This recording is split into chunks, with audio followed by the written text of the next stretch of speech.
आपण पाहताय शिंदखेडा माझा टीव्ही न्यूज, जे सत्य तीच बातमी। एरंडोल पासून अवघ्या 4 किलोमीटर अंतरावर असलेल्या नंदगाव भालगाव ग्रुप पंचायत असल्याने गावात साधी एसटी येत नाही, गावात शाळा नाही, कुठलाही शासकीय विकास नाही। स्वातंत्र्यात राहून परतंत्र भोगणारे नंदगाव दिनांक 1 आणि 2 सप्टेंबर रोजी झालेल्या अतिवृष्टीने नदी, नाले आणि पाझर तलाव तुडुंब भरून लागल्याने गावात जाण्यासाठी पर्यायी रस्ता नसल्याने गावाचा संपर्क तुटलाय।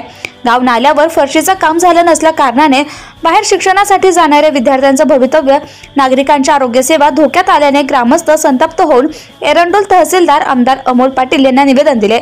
भालगाव ग्रामपंचायत तर्फे 3-4 महिन्यांपूर्वी आमदारांना लेखी निवेदन दिलं। एवढेच नव्हे तर भालगाव ग्रामपंचायत तर्फे नंदगाव येथे नवीन वस्तीसाठी मुरुम आणि विकास कामे कटिबद्ध आहोत, मात्र गावात जाण्यासाठी रस्ता नसल्या कारणाने विकास कामे खोळंबली असल्याची माहिती सरपंच गोविंद भाऊ यांनी माहिती दिली आहे। या संदर्भात पारोळा एरंडोलचे आमदार अमोल पाटील यांनी लक्ष देण्याची मागणी ग्रामस्थांनी केली आहे। सतीश पाटील, भडगाव तालुका प्रतिनिधी।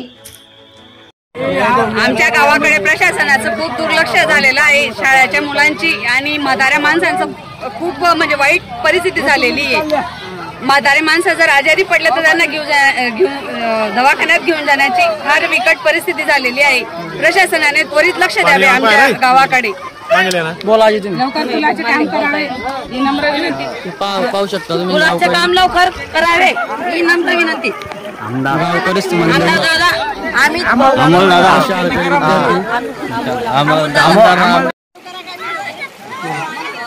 आमच्या गावाचं नाव नंदगाव, तालुका एरंडोल, जिल्हा जळगाव। आम्ही नंदगाव येथे राहणारे महिला मंडळ व पुरुष मंडळ इथं उपस्थित आहे। आमच्या गावात एक म्हातारी वाहून चालली होती, तिला धरण्यासाठी ग्रामस्थ मंडळ हजर झाले व आमच्या गावाचा काहीतरी विकास व्हावा यामुळे तुम्ही काहीतरी व्यवस्था करा। आमच्या गावाची पूल करा किंवा शाळांचे विद्यार्थीचे हाल होत आहे, त्यांना शाळेत जाता येत नाही। एक आजी आजारी होती, ती दवाखान्यात बोला तुमचं काय मत?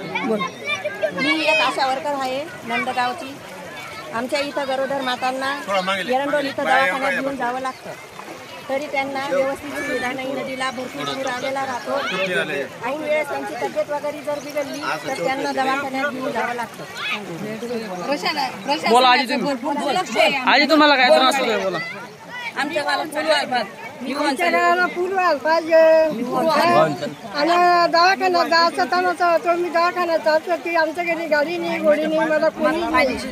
मी नदीमध्ये उतरतात पडताना आई सगळे माझ्या आई बाप पळत आले, मला धरून घेतलं। Subscribe now and press the bell icon. Never miss an update.